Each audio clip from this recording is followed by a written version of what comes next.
Pero a pesar de eso, podemos decir con gran gozo y certeza que en Jesús tenemos la victoria. Por lo tanto, no hay necesidad de que un creyente nazca llorando, viva quejándose y muera desilusionado. El cristiano debe ser una persona victoriosa, pero con todo y eso, los cristianos también sufrimos aflicciones. Note lo que dice Santiago 5:10. Hermanos míos, tomad como ejemplo de aflicción y paciencia a los profetas que hablaron en nombre del Señor. Es evidente que los profetas sufrieron aflicciones. Verso 11. Y aquí tenemos por bienaventurados a los que sufren. Habéis oído de la paciencia de Job. Usted bien sabe la historia de Job. Él tuvo aflicciones materiales, físicas, emocionales y corporales. Los problemas de Job fueron proverbiales. Así que el asunto de salud es un asunto complicado. Al respecto, veamos algunos puntos importantes. Primero, la causa de la enfermedad. ¿Por qué la gente se enferma? Las causas son muchas y variadas. Algunas personas se enferman debido a su pecado. De hecho, seguramente nos sorprenderíamos al saber cuántas enfermedades físicas son el resultado del pecado. Busque 1 de Juan 5:16. Si alguno viere a su hermano cometer pecado que no sea de muerte, pedirá, y Dios le dará la vida. Hay un pecado que es de muerte.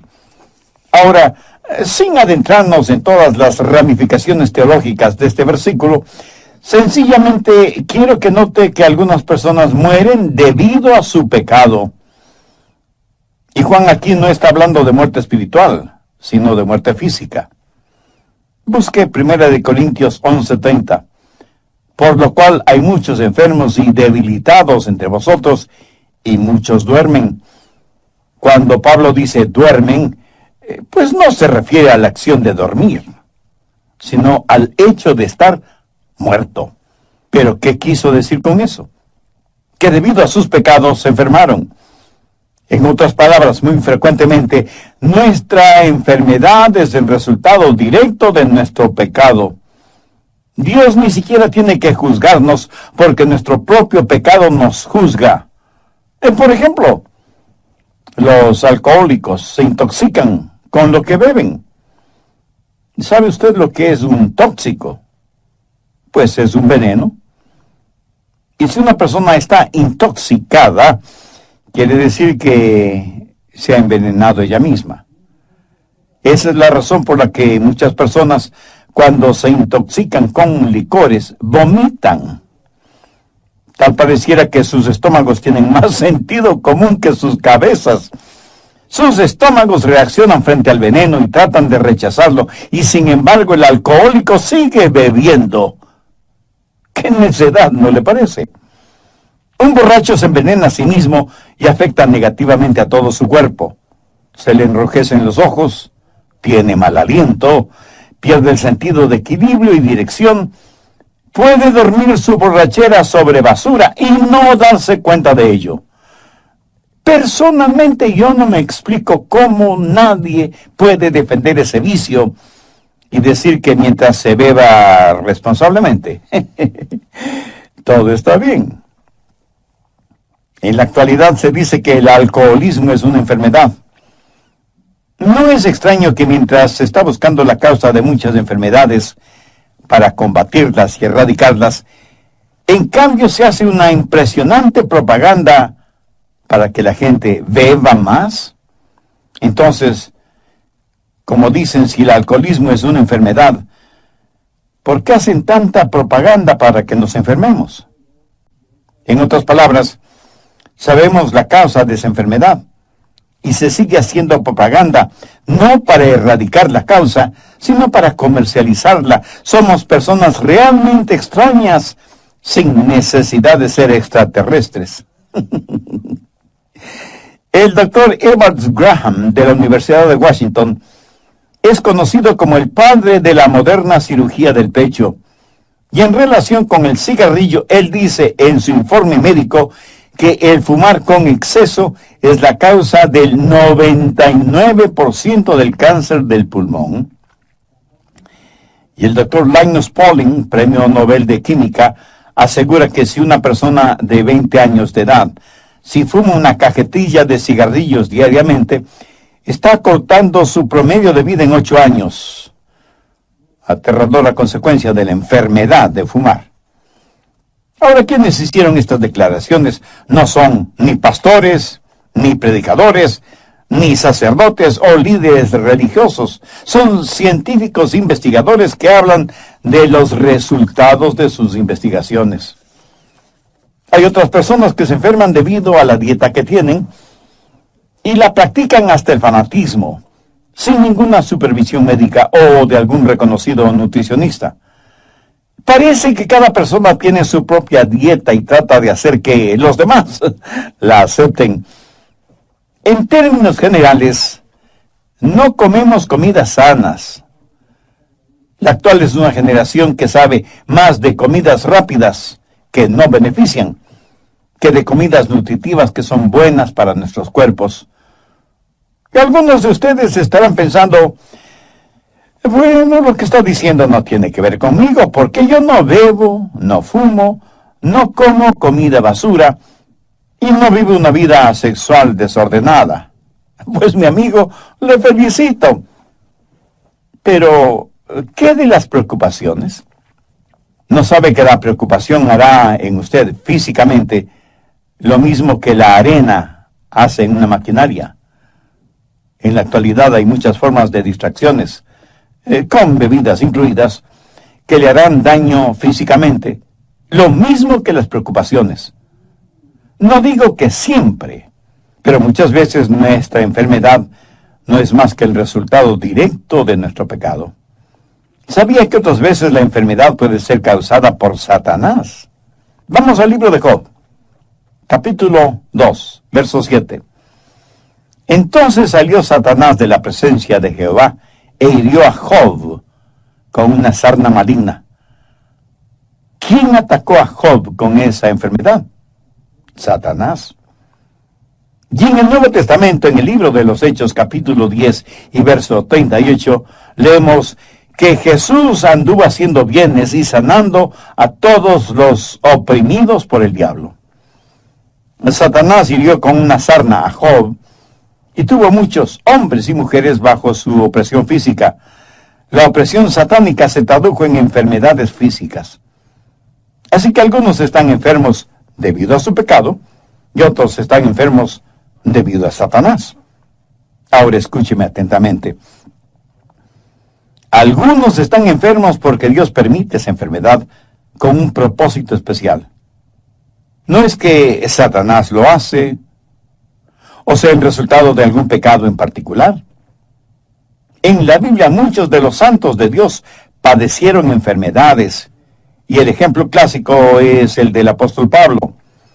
Busque 2 Corintios 12, verso 7, en donde Pablo declara, y para que la grandeza de las revelaciones no me exaltase desmedidamente, me fue dado un aguijón en mi carne, un mensajero de Satanás para que me abofetee, para que no me enaltezca sobremanera, respecto a lo cual 3 veces he rogado al Señor que lo quite de mí, y me ha dicho, bástate mi gracia, porque mi poder se perfecciona en la debilidad. Por tanto, de buena gana me gloriaré más en mis debilidades, para que repose sobre mí el poder de Cristo. Muchos estudiosos de las Escrituras creen que el aguijón en la carne que menciona Pablo seguramente era una enfermedad en los ojos, porque el apóstol, escribiendo a los Gálatas, les dijo, porque os doy testimonio de que si hubieseis podido, os hubierais sacado a vuestros propios ojos para dármelos. ¿Por qué Pablo no fue sanado de su enfermedad? ¿Es que acaso su fe era débil? No lo creo. A lo mejor Pablo estaba fuera de la voluntad de Dios. De ninguna manera. Dios tenía un plan específico y sobresaliente para Pablo. Por un momento quiero que veamos 2 Timoteo 4:20. Aquí Pablo menciona Trófimo, que estaba sumamente enfermo. Y el apóstol dice, Erasto se quedó en Corinto y a Trófimo dejé en Mileto, enfermo. Pablo, el apóstol, tenía poder para realizar milagros de sanidad. ¿Piensa que Pablo dejó a Trófimo enfermo en Mileto porque no le importaba o porque la enfermedad de su compañero le era indiferente? De ninguna manera. Sencillamente la voluntad de Dios no era el sanar a Trófimo. Por eso Pablo lo dejó enfermo en Mileto. Veamos ahora 1 Timoteo 5:23. Este es un consejo que Pablo le da a su hijo espiritual Timoteo. Y le dice, ya no bebas agua, sino que usa un poco de vino por causa de tu estómago y de tus frecuentes enfermedades. Timoteo era un hijo de Dios, un predicador del Evangelio y un gran siervo e hijo espiritual de Pablo. Sin embargo, Pablo no tuvo el poder para milagrosamente sanarle. Lo único que pudo hacer el apóstol fue recomendarle que ya no bebiera agua por obvias razones de contaminación y que más bien tomara un poco de vino. El agua en Israel y en la Tierra Santa, en general, tiene un alto contenido alcalínico, no muy recomendable para la buena digestión. Pablo no le está diciendo a Timoteo que se vuelva un borracho, sino que tome un poco de vino para sus enfermedades estomacales. En el Antiguo Testamento, veamos 2 de Reyes 13, verso 14. Estaba Eliseo enfermo de la enfermedad de que murió. ¿Cómo murió Eliseo, quien tuvo una doble porción del espíritu que moraba en Elías? Murió porque ya no tenía comunión con Dios. Y por eso se enfermó. ¿Qué había hecho de malo? Al estudiar la Biblia descubrirá que Eliseo estaba en comunión con Dios y que aún estando en su lecho enfermo, hizo una de las más extraordinarias profecías bíblicas, y no hay ninguna indicación de que Eliseo estuvo enfermo debido a su pecado. Frecuentemente Dios tiene un propósito increíble cuando permite alguna enfermedad a sus santos. ¿Cuáles son esos propósitos de Dios en la vida de sus hijos por medio de la enfermedad? Segundo, para que experimentemos la gracia de Dios. Dios le dijo a Pablo, bástate mi gracia porque mi poder se perfecciona en la debilidad. Tercero, el poder viene por medio del sufrimiento y la enfermedad. Pablo hizo un maravilloso descubrimiento, que por medio de la enfermedad podía conocer el poder de Dios, quien le dijo, mi poder se perfecciona en la debilidad. En otras palabras, Dios le dijo, Pablo, cuando estés lo suficientemente débil como para depender totalmente de mí, tendrás más poder del que nunca tuviste estando sano. Por eso es que Pablo dijo, por tanto, de buena gana me gloriaré, más bien en mis debilidades, para que repose sobre mí el poder de Cristo. Y la frase para que repose sobre mí el poder de Cristo es muy significativa. Quiere decir literalmente extender el tabernáculo de Dios. Dios ha extendido su poder sobre la vida de Pablo, y por eso el apóstol siente que cuando es débil, entonces es fuerte. Pablo, debido a su enfermedad física, aprendió a confiar, a depender de Jesucristo. Pablo nunca dijo, bueno, si no me puedo curar, entonces debo aguantar. No. Su actitud fue, si Dios no me quiere curar, entonces debo alabar. Amén. Por eso se glorió en su enfermedad. ¿Alguna vez usted le ha dado gracias a Dios por su enfermedad, así como le da gracias a Dios por su buena salud? Piénselo. Cuarto, la productividad a veces viene por medio de la enfermedad. ¿Cuán grandemente ha sido bendecido el mundo por creyentes enfermos? Y aunque no sea difícil el comprenderlo, Dios puede usar nuestro sufrimiento para bendecir a otras personas. Veamos 2 Corintios 1:6. Pero si somos atribulados, es para vuestra consolación y salvación. ¿No es eso maravilloso? Pablo está diciendo, Mi aflicción es su consolación. Mi sufrimiento es su salvación. El resto del verso 6 dice, la cual se opera en el sufrir las mismas aflicciones que nosotros también padecemos. Recuerda que a Pablo Dios le dijo lo mucho que debía sufrir por amor de su nombre. La productividad a veces viene por medio de la enfermedad. Busque Juan 15, verso 2. Todo pámpano que en mí no lleva fruto lo quitaré, y todo aquel que lleva fruto lo limpiaré, para que lleve más fruto. Aquí la palabra limpiar significa podar. Cortar aquello que podía ser un estorbo en el crecimiento y desarrollo de los racimos. Y aunque es una operación dolorosa, es necesaria. ¿Necesita usted esa operación espiritual? No sabe por qué tiene la enfermedad que tiene. Pero aún mucho más importante que esto es, ¿cuál es su relación con Dios? ¿Quién es y qué representa Cristo en su vida? Si usted tiene dudas respondiendo esas preguntas, entonces usted necesita hacer una decisión espiritual ahora mismo. Un hombre estaba visitando un huerto de manzanas y vio un árbol tan cargado de manzanas que las ramas tenían que ser apuntaladas, y le preguntó al cuidador de la huerta acerca de la productividad de ese árbol. Y el hombre le contestó, Señor, usted no lo va a creer, pero este era uno de los árboles menos productivos en la huerta, por lo que tuve que tomar medidas drásticas. Con un hacha hice una profunda incisión en el tronco del árbol, y desde entonces este árbol ha dado más manzanas que ningún otro árbol del huerto. Aprendí que cuando un árbol no tiene más que ramas y hojas, pero no da ningún fruto, la herida que le hice en el tronco sirvió para despertar a este árbol, para que diera fruto. Interesante, ¿no le parece? Quinto, la pureza llega por medio del sufrimiento y la enfermedad. Veamos 1 de Pedro 5:10. Mas el Dios de toda gracia, que nos llamó a su gloria eterna en Jesucristo, después que hayáis padecido un poco tiempo, Él mismo os perfeccione, afirme, fortalezca y establezca. ¿Alguna vez ha pensado que a lo mejor sus sufrimientos son para su perfección, para su fortalecimiento, para su crecimiento espiritual? Por eso es que Pedro está diciendo lo que dijo.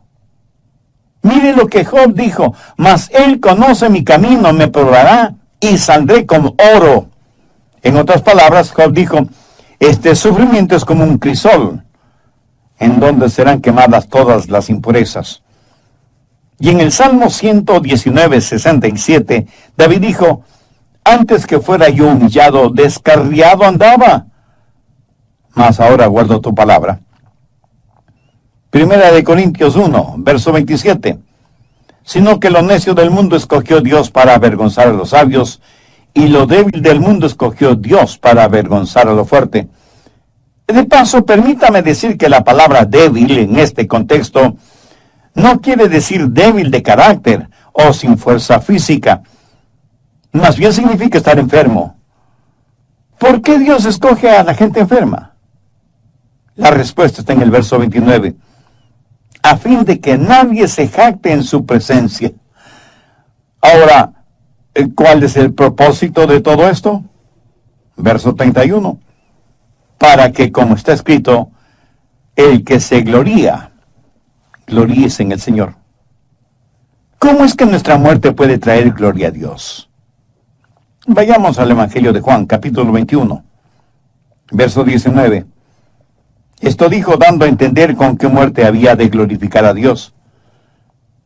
Dios, por así decirlo, cierra la boca del diablo. El apóstol Santiago usa el ejemplo de Job. La acusación del diablo contra Job era que Job no amaba a Dios. Y la única razón por la cual Job servía a Dios es porque Dios le había sobornado. Y Satanás le dijo a Dios, Job te sirve porque eres demasiado bueno con él. ¿Qué es lo que el diablo le dijo a Eva en el jardín del Edén? Dios no es lo suficientemente bueno para ti. Mira lo que Dios no te permite tener. Pero en relación con Job, el diablo dice que Dios era demasiado bueno con Job. Y Dios respondió al diablo: tú no conoces a mi siervo Job. Él no me sirve debido a las cosas que le doy o a lo que hago por él. Lo hace porque verdadera y sinceramente me ama. Para probártelo, Satanás, te doy permiso para que le quites todo lo que tiene, pero no toques su vida. Bueno, creo que todos sabemos esa extraordinaria historia, resumida en la clásica frase de Job: he aquí, aunque él me matare, en él esperaré. Aquí Job está declarando su total y absoluta fe en Dios. Muchas personas, incluso creyentes, profesan una fe condicionada. El Señor, si haces esto por mí, Dios, si me ayudas a conseguir esto o aquello.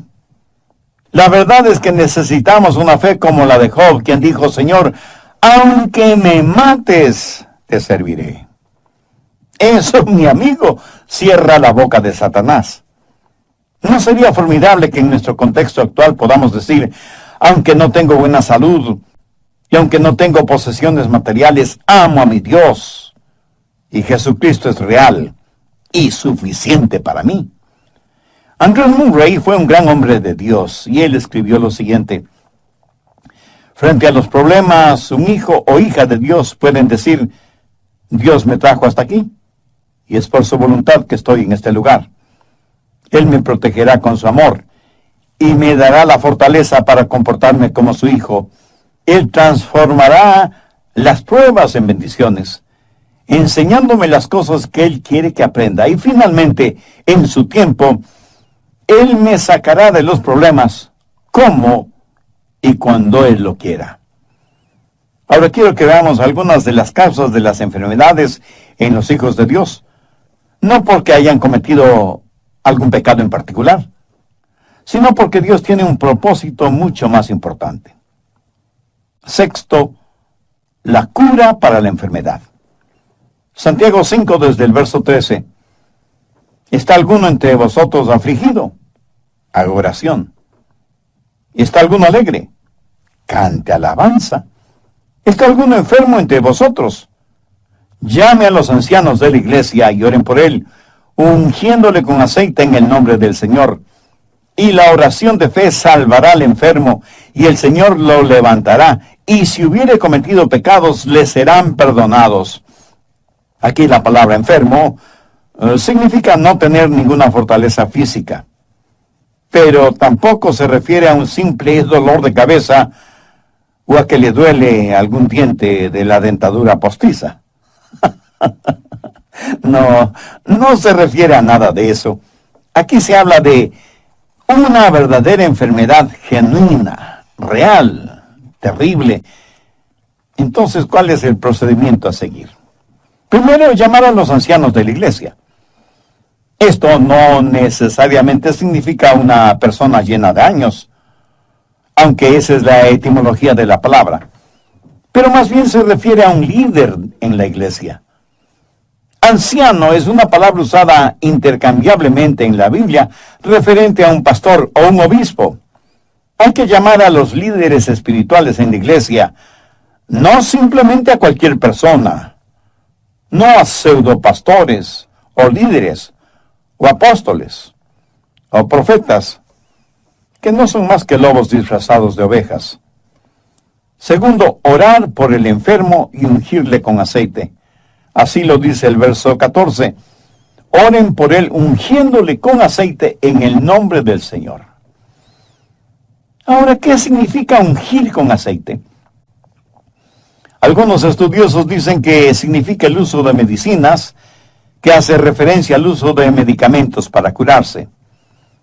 De paso, permítame decir que Dios puede usar doctores para sanar a algún enfermo. No hay nada de malo en consultar con un doctor. Lo malo es depositar la fe en ese doctor en vez de tener fe en Jesucristo.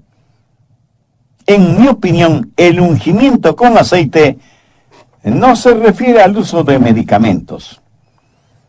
En algún comentario bíblico leí que ungir a una persona con aceite significa prácticamente cubrirle completamente con aceite. Bueno, yo no lo creo así. Eso equivaldría a tener un enfermo resbaloso. En la Biblia, el aceite fue usado como símbolo del Espíritu Santo, separando y santificando a alguna persona específicamente para la causa de Cristo. Permítame darle un ejemplo de lo que estoy diciendo. Vayamos al libro de Levítico, en el Antiguo Testamento, capítulo 8, verso 10. Y tomó Moisés el aceite de la unción, y ungió el tabernáculo y todas las cosas que estaban en él. ¿Lo comprende?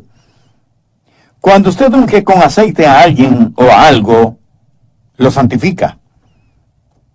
¿Tiene problemas entendiendo lo que significa la santificación? Es muy sencillo. Significa apartar para un propósito o para un trabajo específico. Mire los siguientes versículos, el 11 y 12. Y roció de él sobre el altar 7 veces, y ungió el altar y todos sus utensilios, y la fuente y su base para santificarlos, y derramó del aceite de la unción sobre la cabeza de Aarón, y lo ungió para santificarlo. El ungimiento con aceite es un acto simbólico, similar a la Cena del Señor, o Santa Cena, o Comunión, al bautismo por inmersión, o la imposición de manos. Simboliza algo hermoso y sobrenatural. El aceite en la Biblia, siendo un símbolo del Espíritu Santo, cuando es usado para ungir a una persona, simboliza el que esa persona es separada, apartada para el servicio de Dios. Cuando una persona está enferma y llama a los ancianos o a los líderes espirituales de la iglesia, y ellos le ungen con aceite en el nombre del Señor Jesucristo, significa que esa persona, aunque esté enferma, está separada para el servicio y la causa de Cristo. Ahora, ¿por qué Dios debería sanar a una persona que no ha sido santificada? ¿O por qué Dios debería darle buena salud para que usted siga sirviendo al diablo? El ungimiento de una persona enferma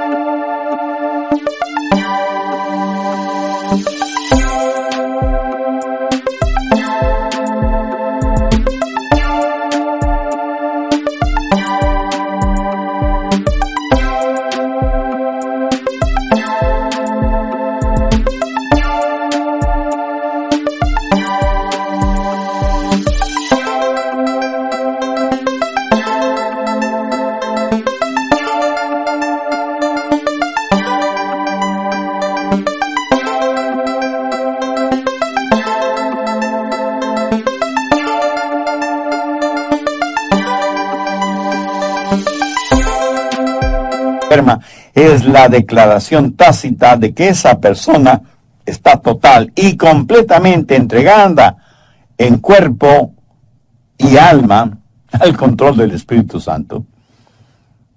Conozco a cientos de personas que han testificado y traído muchas almas al conocimiento de Cristo como Salvador personal, estando enfermas y en cama. O sea que, estando enfermas, hicieron más de lo que nunca hicieron estando sanas. Nuevamente, veamos Santiago 5, versos 13 y 14. ¿Está alguno afligido entre vosotros? Haga oración.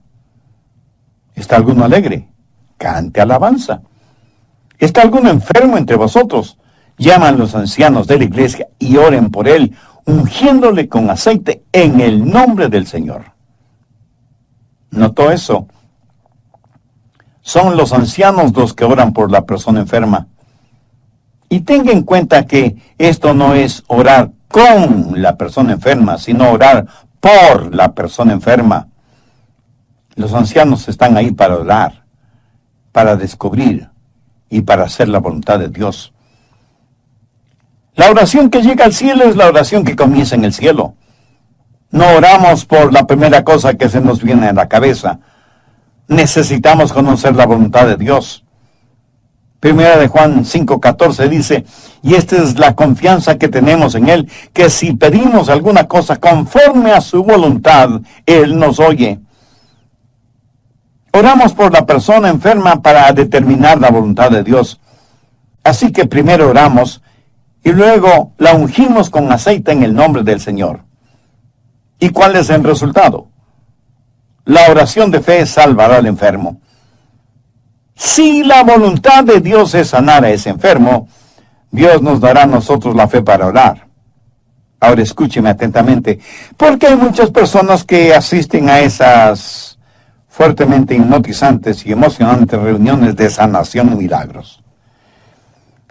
Yo creo que la parte más ardiente del infierno está reservada para esos charlatanes y fraudulentos mercenarios espirituales que van por todo el mundo esquilmando a los ingenuos, diciéndoles que el poder de Dios está en ellos para sanar enfermos, cuando no son más que desvergonzados vividores que se aprovechan de la credulidad de los tontos útiles.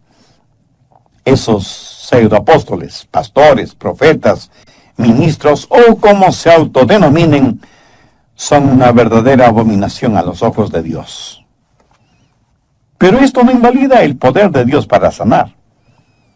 Yo creo en la sanidad milagrosa y sobrenatural. Yo creo que Dios me ha sanado de muchas enfermedades para que crea en su sanidad. Pero recuerde que cada cosa que Dios hace, Satanás la falsifica.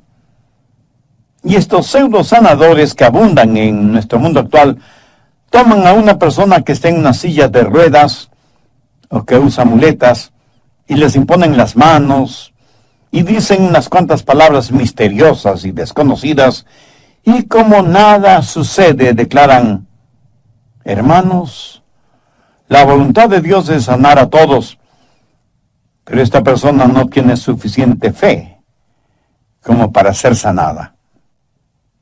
Ahora piense conmigo por un momento. ¿Puede imaginarse lo que hará eso en una persona que no entiende la Biblia? ¿Se da cuenta del tremendo daño que hacen al ego espiritual de esa persona? No creo que haya nada más abominable que eso. Si usted estudia detenidamente este pasaje de Santiago, descubrirá que no es la fe del enfermo de la que se está hablando, sino de la oración de fe de quienes oran por él. Y en vez de decirle al enfermo, no tienes suficiente fe para ser sanado, deberían decir, yo no tengo la suficiente fe para orar por ti. ¿Qué es lo que dice la Biblia? La oración de fe salvará al enfermo. Pero no se refiere a la oración del enfermo, sino a la oración de los líderes.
Espirituales de los ancianos por el enfermo.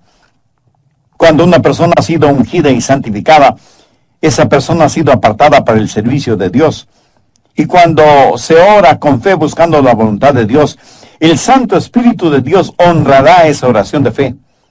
Esto lo sé porque lo he visto suceder. He visto cómo Dios ha sanado en forma milagrosa e instantánea en respuesta a la oración de fe. Yo no tengo el don de sanidad. No lo tengo ni lo busco, porque ese no es mi llamado. Pero esto no quiere decir que no ore por los enfermos. Y he visto cómo Dios ha sanado, no a todos, pero a muchos de ellos. Y he dado la honra y la gloria a Dios, que es el único que puede sanar enfermos, si esa es su voluntad. Si no lo es, no hay ningún hombre o mujer sobre esta tierra que pueda sanar a ningún enfermo, aunque diga que lo hace en el nombre de Jesús. Al respecto, busque Mateo 7, versos 22 y 23. Muchos me dirán en aquel día, Señor, Señor, ¿no profetizamos en tu nombre? Y en tu nombre echamos fuera demonios. Y en tu nombre hicimos muchos milagros. Y entonces les declararé, nunca os conocí.